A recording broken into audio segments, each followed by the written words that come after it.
Welcome back. This is Notes 2.5, and this is going to cover percent composition, equations, and empirical formulas. In your textbook, this is page 348 to 355, and in your study guide, pages 128 to 152. All right, so the first thing we're going to talk about is percent composition. And molar mass, or molecular mass, it's called the two different things, is used to calculate percent composition for each element in a compound. So remember, a percent is part of a whole. That's what a percent is. So in percent composition, we're going to take part of a molar mass divided by the whole molar mass. And then when you multiply this by 100, that's going to convert that into a percentage. Okay? And so we use percent composition to find what percent of a compound is each element. So what we need to do is these three steps. First, calculate the molar mass of the compound, and then divide the mass of each element in the compound by the total mass, multiply by 100, and change it to a percent. So if we were going to find out the percent composition of, say, C2H6O, so what we're going to do is take C2H6, and then O, there's just one. Okay, we're going to multiply this by the mass of each element. So carbon is going to be 12.01. Hydrogen is going to be 1.01. We're getting these from the periodic table. Oxygen is 16. All right, so 2 times 12.01 is going to be 24.02. 6.06 here for hydrogen. And then, of course, 1 times 16 is 16. Now add those together, and that's going to give you the molar mass of the compound. So, turn on my calculator here. 24.02 plus 6.06 plus 16. That's going to give us 46.08 grams per mole. This is the molar mass of the compound. Now, we're going to take the part divided by the whole. So what percentage is going to be the carbon? Well, that's going to be 24.02 because that's the total mass of carbon divided by the 46.08, then times 100. That's going to give us a percentage. Okay, we're going to do the same thing here. 6.06 divided by 46.08 times 100. And then 16 divided by 46.08 times 100. All right, so let's do each one of those. 24.02 divided by 46.08 times 100. That's going to give us 52.13%. All right, and then 6.06 divided by 46.08 times 100. That's going to give us 13.15%. And then finally 16 divided by 46.08 times 100. That's going to be 34.72%. Now when you take these percentages and add them up, you should get 152.13 or something very close, plus 13.15 plus 34.72, because this makes up 100% of the compound. And we do get 100 there. So that's just one way to check your work. All right, so that's percent composition. Let's talk about equations really quick. So we've been talking about, when we're doing formulas, putting this element with this element to get a compound. And from taking a compound, we're going to look at breaking it into its component elements. So one thing you have to remember when we start doing equations is the diatomic elements. Okay, so remember the diatomic elements. Horses need oats for clear brown eyes. So it's going to be hydrogen, nitrogen, oxygen, fluorine, chlorine, bromine, and iodine. And remember, each one of these, when they're by themselves, have that subscript of 2. Okay, so let's look at our first equation. We have N2, and we're going to look at a skeleton equation, plus O2. Now, both of these are diatomic, so you have to write them with that subscript of 2. And this is going to yield into O. So that's how they go together, into O. All right, so now we have to use the law of chemistry that says you cannot create or destroy matter, you can only change it. Okay, so that's the law of conservation of mass. You cannot create or destroy matter, only change it. So this is what we use when we balance equations. So what I like to do is put the elements that you're going to balance underneath the arrow here. And so we're going to start counting atoms. So on the left side here, we have 2 N's. Okay, so I'm going to write 2 nitrogens on this side. And if we go over to this side, you can see that we have N2 right here. So that means we have 2 nitrogens on this side. So let's go back over. Oxygen, we have 2 on this side. Okay, but on this side, we only have 1. So we can't do that. We can't have 2 on one side and 1 on the other. So we are going to have to balance this out. Let me erase this real quick. Okay, so the way that we balance equations is by using what's called coefficients. And coefficients are those numbers that are in front, the large numbers that are in front of an element or compound. So I've underlined some coefficients there. We cannot change the subscripts of a formula. So we can't change this to N2O2 because now it changes the compound. That's a whole totally different compound. So we can't do that to balance. All we can do to balance an equation is add in the big coefficients in front of a compound. So if I need 2 oxygens, I'm going to have to put a 2 here. All right, so you may say, well, that changes the nitrogen, and you would be right. So we have to go back up here and rebalance the nitrogen. So on the right side, now we have 4 nitrogen, but on the left, we still only have 2. So if we add a coefficient here, that's going to make 4 on each side. So now nitrogen is balanced again. So let's look at the oxygen. On the left-hand side, we have 2 oxygen right here. And on this side, we have 2 oxygen. Okay, so now the oxygen and the nitrogen are both balanced. So this is why we have up here written this balanced equation. So it takes 2 moles of N2 to combine with 1 mole of O2 to produce 2 moles of N2O. So that's how you read that equation. It's a balanced equation. Okay, now the same thing is going to happen in decomposition. So this equation that we just did, this is called an equation of formation or synthesis, because we are synthesizing or making a compound from 2 elements.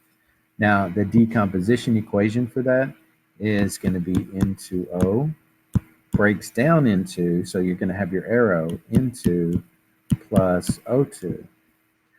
All right, and so we can see we just balanced this. In order to have a balanced equation, we have to add the coefficients there. Okay, so you have 1, 2, 3, 4 other equations here to look at, and we will work more on this in class on balancing and writing balanced equations. Which brings us to empirical formula. All right, so empirical formula is the lowest whole number ratio of atoms in a formula.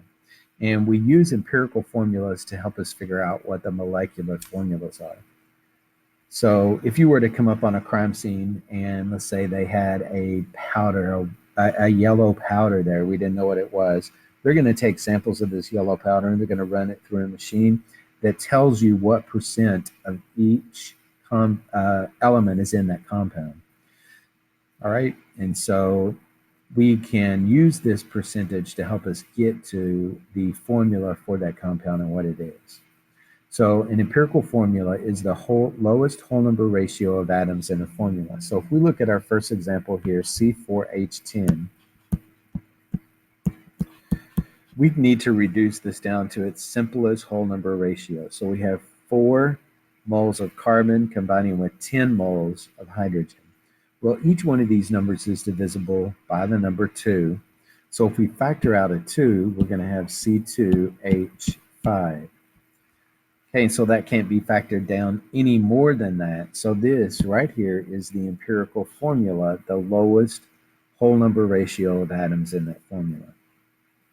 All right, we could do the same thing with C3H6O12.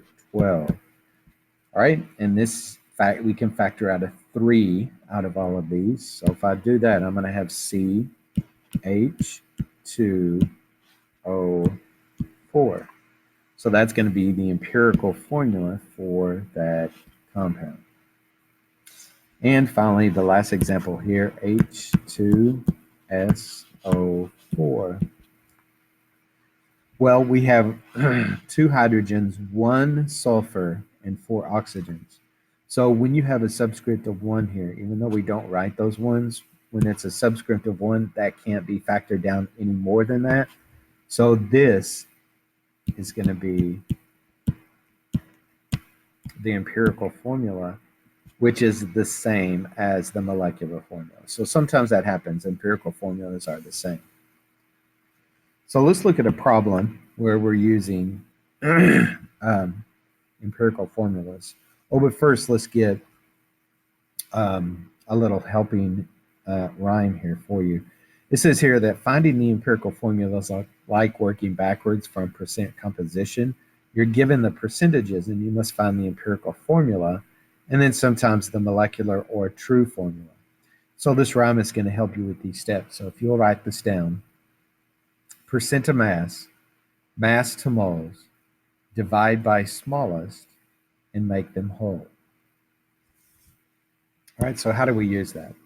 Well, here's a problem. It says a compound is found to contain 50.05% sulfur and 49.95% oxygen. So I'm doing glues here. I'm circling my givens. You should do that on every single problem that you do. Use glues. All right, what is the empirical formula for this compound? And the molar mass of the compound is 128.14 grams per mole. What is its molecular formula? So we're looking for both the empirical and the molecular. All right, so let's list out what we have. And the way I like to do that is in columns, sulfur and oxygen. You can work these in rows if you want. I just prefer working them in columns. All right, so let's write down our givens, 50.05%, and we have 49.95% of oxygen. All right, so percent to mass. So we're going to assume here that we have a 100-gram sample of this compound. And when we make that assumption to convert percent to mass, we just have to cross out the percent and add a grams to make it mass. Mass to moles. Well, we need to convert this grams to moles. And I'm just going to do the shortcut. The way you do that is divide by the molar mass. So if we look at sulfur, grab my periodic table here. If we look at sulfur, we see that the molar mass of sulfur is 32.07 grams per mole. And oxygen is 16.00 grams per mole. Okay, my grams is going to cancel here, which leaves a mole. So that's converting mass to mole. So let's take our calculator. And we're going to divide 50.05 by 32.07. We're going to get 1.5606. And the more numbers you write out, this is a pretty long number, but the more numbers that you write out, the more accurate your answer is going to be. So I'm going to go ahead and write them all. Let's see, 485, 8123. Okay. And then the other one, which is 49.95 divided by 16. Oops.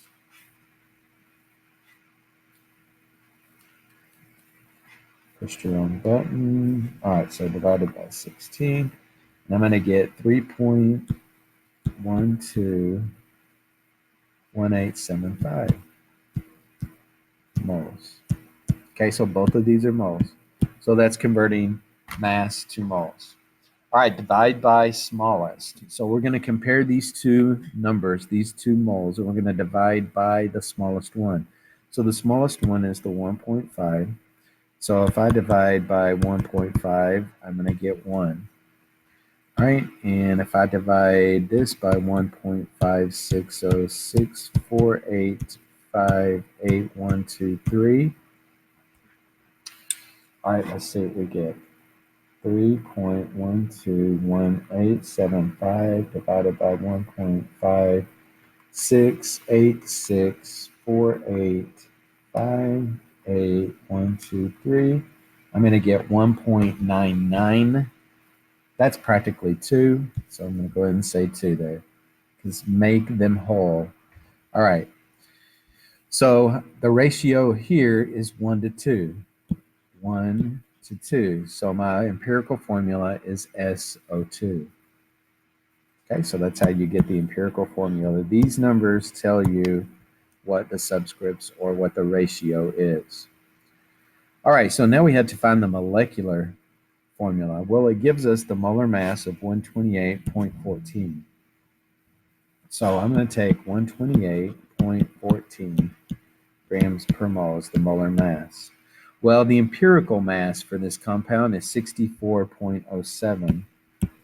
Okay, and so how do we get that? Well, let's go back. SO2 was the empirical formula. So if we take S and O2 and add up their molar masses, 32.07 and then 32, because 16 times 2, okay, we're going to get 64.07 grams per mole. So all they do is take this SO2 and get the mass of SO2, which is this number here. And we're going to take and divide the molar mass of the molecular formula. Okay, so we're going to take the molecular formula's molar mass of the molecular formula divided by the molar mass of the empirical formula. So we're going to take 128.14 divided by 64.07, and it's going to give us an exact number. Okay, so this is going to be equal to 2. So our molecular formula is 2 times the empirical formula. So if my empirical formula is SO2, 2 times that's going to be S2O4. Okay, so that's the molecular formula. So that's how you do that when it asks you for the molecular formula. All right, so that ends this video. It was very short. Make sure you slap that like button right across the face. Hit that subscribe button and the bell so you'll be notified when more videos are put up. Thanks for watching.